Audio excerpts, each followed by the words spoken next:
بتمامی دن هذا بجن دفرا باشی که هاتیا کنترل کرد جلوی هزین پیشمرگ کردستان و پیشمرگ کردستان دا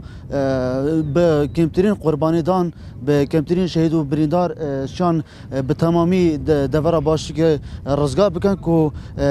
پیشمرگ دبیجا امی لیورا به تمامی سنوری خوا بجن دانین و لیورا وناکشن و هزین پیشمرگ کردستان پترچ 2 سالان بروانی جوان دوران دیکد و گلک شهید و قربانی دان دانه بهندی کو دورین هریما کردستان آزاد بکد به خوشحالی و بریا چند روزان جلوی هزین پیشمرگ کردستان و دور باشی که هاتیا رزگار کردن دنها دا پیشمرگ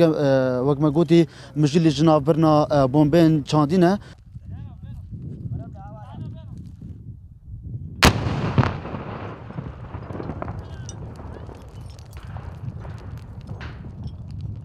زیانی هەبوو زیانی جانیشی هەبوو زیانی ماڵیشی هەبوو داعش زربەتی وای پێکەوت لە باشیک بە بەرزایەکان و بەناو شار کە زیانەکەی ئەتوانم بڵێم زۆر بەرچاوە زۆر گەورەیە زۆرە برندە الحەمدولیلا و بژناجی حەدەکە زۆر دەسۆڤێنۆندی و مرۆڵەکە گەلەکە برندە و سەفرۆزیەکە گەلەکە برندە بۆ پێشمەرگەی کورد و کوردستانی مۆرەلە پێشمەرگێ بەرزە و باژێرە باشیقش ئەمان هیچ باوەڕ ناکەین داعشتی ما بێت چونکە ئێستا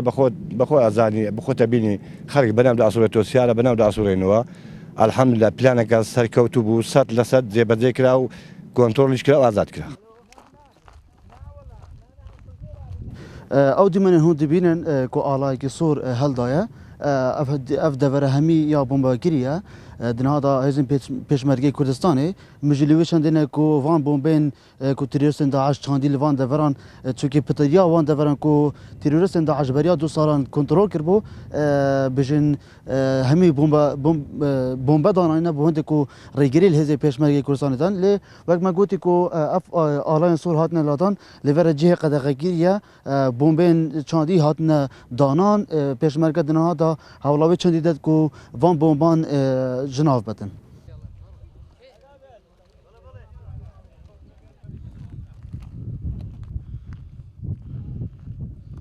بەڵێ ئێمە زۆر کەیف خۆشین لەبەر ئێمە وەکو کورد وەکو پێشمەرگە هەموو کاتێک ئامادەینە هەر شوێنێکی کوردستانی دوژمن داژی کردی ئازادی بکەینەوە هەر هەمووش بە سایبەرزیەوە هاتن بە ورەیەکی پۆڵاین بە ئازایانە بە شێوەیەکی ڕێک و پێک هەمویان هاتن لەخوا بەزیادبی ئازادمان کرد و سایبەرزیشن بۆ ئازادکردنەوەی